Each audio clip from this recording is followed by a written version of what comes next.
Manifestants regroupés par la police dans un stade, l'Université de Californie à Los Angeles proteste. L'Université de Californie à Los Angeles, UCLA, a officiellement protesté après que la police a utilisé à son insu un de ses stades pour regrouper et trier des manifestants arrêtés pour avoir enfreint le couvre-feu. Nous sommes troublés par les informations selon lesquelles le stade Jackie Robinson a été utilisé comme une prison à ciel ouvert pour trier les manifestants, écrit l'université dans une déclaration transmise à l'AF mercredi. Cela a été fait sans que l'UCLA en ait eu connaissance ou ait donné sa permission, poursuit l'UCLA, locataire du stade qui appartient au ministère des Anciens Combattants.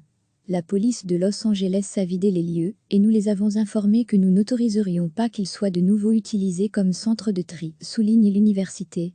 L'UCLA a été alerté par plusieurs dizaines de ses enseignants qui ont dénoncé dans une lettre ouverte ces actions de la police après les manifestations, parfois violentes lundi soir, en réaction à la mort de l'Afro-Américain George Floyd, asphyxié à Minneapolis par le genou d'un policier blanc.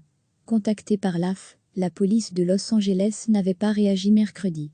Le nombre de manifestants interpellés qui ont été amenés jusqu'au stade n'est pas connu pour le moment. À lire aussi, depuis 1965, des émeutes raciales ont éclaté dans de nombreuses villes des États-Unis, photos et vidéos. D'après la lettre des universitaires, les manifestants, arrêtés pour violation du couvre-feu, dans le centre de Los Angeles, à une vingtaine de kilomètres du stade, NDLR, ont été massés dans des bus de la police et convoyés jusqu'au stade Jackie Robinson sans être informés de leur destination.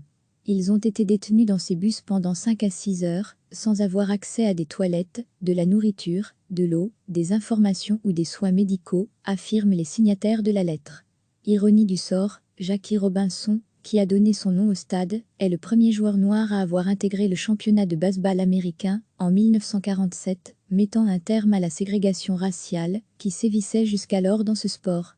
Les enseignants de l'UCLA affirment en outre que les policiers n'ont pas respecté les consignes sanitaires de protection contre le Covid-19, entassant délibérément les manifestants dans les bus et s'abstenant parfois de porter un masque. L'Université de Californie à Los Angeles, UCLA, a officiellement protesté après que la police a utilisé à son insu un de ses stades pour regrouper et trier des manifestants arrêtés pour avoir enfreint le couvre-feu. Nous sommes troublés par les informations selon lesquelles le stade Jackie Robinson a été utilisé comme une prison à ciel ouvert pour trier les manifestants, écrit l'université dans une déclaration transmise à l'AF mercredi. Cela a été fait sans que l'UCLA en ait eu connaissance ou ait donné sa permission, poursuit l'UCLA, locataire du stade qui appartient au ministère des Anciens Combattants.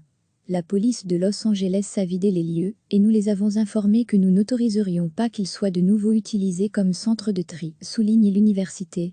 L'UCLA a été alerté par plusieurs dizaines de ses enseignants qui ont dénoncé dans une lettre ouverte ces actions de la police après les manifestations, parfois violentes lundi soir, en réaction à la mort de l'Afro-Américain George Floyd, asphyxié à Minneapolis par le genou d'un policier blanc.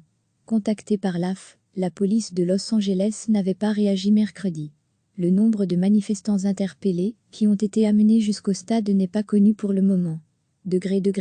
À lire aussi, depuis 1965, des émeutes raciales ont éclaté dans de nombreuses villes des États-Unis, photos et vidéos. D'après la lettre des universitaires, les manifestants, arrêtés pour violation du couvre-feu, dans le centre de Los Angeles, à une vingtaine de kilomètres du stade, NDLR, ont été massés dans des bus de la police et convoyés jusqu'au stade Jackie Robinson sans être informés de leur destination. Ils ont été détenus dans ces bus pendant 5 à 6 heures, sans avoir accès à des toilettes, de la nourriture, de l'eau, des informations ou des soins médicaux, affirment les signataires de la lettre. Ironie du sort, Jackie Robinson, qui a donné son nom au stade, est le premier joueur noir à avoir intégré le championnat de baseball américain en 1947, mettant un terme à la ségrégation raciale qui sévissait jusqu'alors dans ce sport. Les enseignants de l'UCLA affirment en outre que les policiers n'ont pas respecté les consignes sanitaires de protection contre le Covid-19, entassant délibérément les manifestants dans les bus et s'abstenant parfois de porter un masque. Cliquez sur s'abonner pour recevoir les dernières nouvelles.